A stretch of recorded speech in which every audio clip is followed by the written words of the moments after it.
तो ईरान में युद्ध के बीच पूरी दुनिया में तेल के दाम आसमान छू रहे हैं और इसका पहले से ही कंगाल पाकिस्तान की अर्थव्यवस्था पर और भी ज्यादा बुरा असर हुआ है। हालात अब यह है कि पाकिस्तान अब पशुओं पर टैक्स लगाने की तैयारी कर रहा है।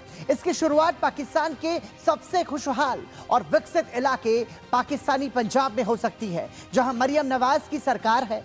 पाकिस्तानी मीडिया के रिपोर्ट के मुताबिक मरियम नवाज की सरकार हर गाय और भैंस पर रोजाना 30 पाकिस्तानी रुपये फीस देने का नियम बना सकती है। सरकार इस कदम को ग्रीन एनर्जी के रूप में पेश कर रही है। तो गोबर टैक्स से अब पाकिस्तान का काम चलेगा, ये समझने वाली बात होगी। और आपको बता दें कि पाकिस्तान में सबसे ज्यादा बजट पंजाब को ही मिलता है। ऐसे में वहां इस तरह के कदम का मतलब साफ है कि पाकिस्तान की अर्थव्यवस्था अब पूरी तरह से चरमरा गई है। पाकिस्तान की हालत बहुत ज्यादा खराब हो गई है, मतलब कंगाली की स्थिति पर यहां पर पाकिस्तान खड़ा होता हुआ नजर आ रहा है। पाकिस्तानी मीडिया के हवाले से खबर यह भी है कि पाकिस्तान के पंजाब में मवेशियों पर टैक्स लगेगा। मरियम नवाज की सरकार ये टैक्स लगा सकती है और हर दिन 30 पाकिस्तानी रुपये का ये टैक्स हो सकता है। सरकार इस कदम को ग्रीन एनर्जी के रूप में पेश कर रही है और सुथरा पंजाब बायोगैस प्रोग्राम का हिस्सा इस स्कीम को बताया जा रहा है। और विपक्ष ने आलोचना की है कि गोबर टैक्स का नाम जो है वो अपने आप में यहाँ पर हास्यास्पद है और इसको लेकर के पाकिस्तान में जो विपक्ष है उसने भी तीखा हमला पाकिस्तान की सरकार पर बोला है। अब ये समझने वाली बात है कि आखिर ऐसा क्या हुआ कि पाकिस्तानी पंजाब की सरकार को ऐसा कदम उठाना पड़ा। बताते हैं आपको।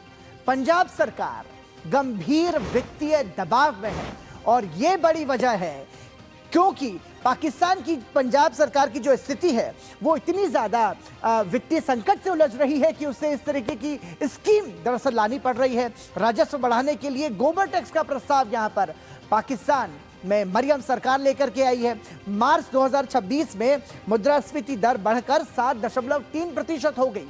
उसके अलावा परिवहन लागत में 12.5% की बढ़ोतरी। दरअसल जब परिवहन लागत में बढ़ोतरी होती है तो हम कह सकते हैं कि ये महंगाई के स्तर को और ज्यादा बढ़ा देती है। और बिजली बिलों में भी 11.5 मतलब 11.5% की भारी वृद्धि हुई है। तो पाकिस्तान की अर्थव्यवस्था का हाल क्या है वो इन आंकड़ों के जरिए हम समझ सकते हैं। पंजाब सरकार गंभीर वित्तीय संकट के दबाव में है और यही बड़ी वजह है कि अब पाकिस्तान की मरियम सरकार गोबर टैक्स से अपना खजाना भरने की कोशिश कर रही है। और आपको बता दें कि अफगानिस्तान और पाकिस्तान के कुछ हिस्सों में कल देर रात 5.8 तीव्रता का भूकंप आया।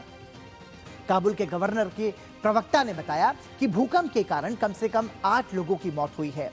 यूरो मेडिटेरियन सिस्मोलॉजिकल सेंटर और यूनाइटेड स्टेट्स जियोलॉजिकल सर्वे के अनुसार शुक्रवार के भूकंप का केंद्र अफगानिस्तान के कुंदूज शहर से लगभग 150 किलोमीटर पूर्व में हिंदुकुश पर्वतमाला में था और इसके झटके अफगानिस्तान और पाकिस्तान के एक बड़े हिस्से में महसूस किए गए। पाकिस्तान के अधिकारियों ने भूकंप की तीव्रता 6.3 बताई है। तो ये जो तमाम सारी स्थिति हमने आपको बयां की और एक तरीके से ये जो संकट की जो स्थिति है